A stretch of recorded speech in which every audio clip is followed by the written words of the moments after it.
All right, we're on the telephone with Tularosa Mayor Debbie Cooksey. And Debbie, there's some talk right now, some chatter about a football field, baseball field, that sort of thing. And you have something to say about that. Well, there's quite a buzz about getting a sports complex going here in Tularosa, and I want to make sure everybody knows the village trustees and myself totally support that. But, it's going to take a long time to get this done. And, as far as the grants go, the grants have to go through Tularosa. I know that Ms. Otero said that we are not receptive of helping her find grants. It's not that we're not receptive to helping her find grants. She can find them and she can bring them to us.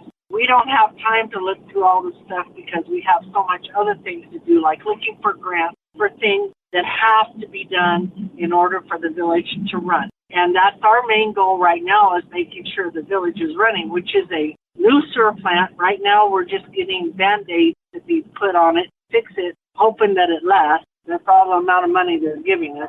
And a second water source, because if the creek, just like a month ago when the creek was full of mud and debris, we couldn't get water from it. We had to shut our water tanks off. We need a second water source. That's very important for us. If that creek was ever to get contaminated, that's our only source of water. So we're really trying. We've got wells that we've got going right now. We're just trying to get the piping up to the water treatment plant. And another thing that's really important and top on my agenda is getting enough police force in our town to protect our citizens. So I don't know if people think that I don't think the sports complex or the board doesn't think it's important. We definitely do.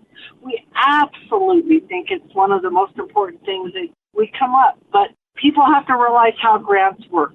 If you get a grant, most of the grants out there are a 10 or a 20% match. If I got $1 million grant, I don't have $200,000 to back it up and give money. I don't have that kind of money. I'm a very small village with a very small budget, and the money's just not there to give for a grant that's going to cost us $200,000. So we have to be careful about what kind of grants we're asking for, and that's mainly what we're asking. If you see a grant, bring it to us, see what we can do with it, see how we can work it out, because we also have some recreational projects going on. They're starting next month. They're starting breaking ground. I think it's in November for the splash pad. We've got to find money for bathrooms, which I've already told you that. We also have our park that we need to get covers on so kids don't get burned playing on the equipment. We've got other recreational things we have to fulfill first. But if there's a grant out there that works for us,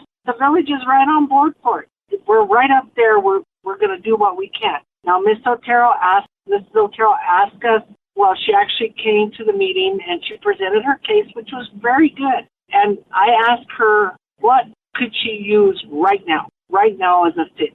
And she said, well, somewhere to practice. So with board approval, the land will not be given to the baseball. It still belongs to the village of Tularosa. We're going to get a piece of land. We're going to clear it. We're going to plant the grass seed for them, and we're also going to get water to it, okay? Other than that, people, volunteers, everybody, they're going to have to help us out. We're providing the major part of it. Now they're going to have to provide other things, but make no mistake, this is not a piece of land just for the Tularosa youth to use football and all that. That's going to be a piece of land that anybody in our village can use to practice on, to play on. It's just another park, just a different form. That's what we're doing on our part. Like I said, we're all for a sports complex, but you all well know that's going to take $15 to $20 million.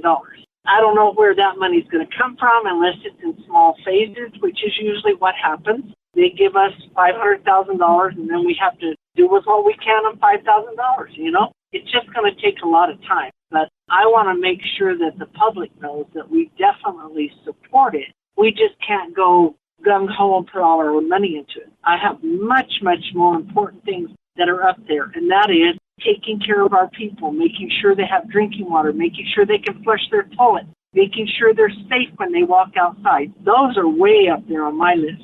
Sports complex is a little bit further down. Not that it's not important, and our kids are absolutely important, and we want to do everything we can for our kids, but I have to look at the whole village in a whole. I can't just say I want to put all my money towards the sports complex. There's a lot of things in this village we need to fix. I just wanted to get that out there. I didn't want anybody to think that we were against this sports complex.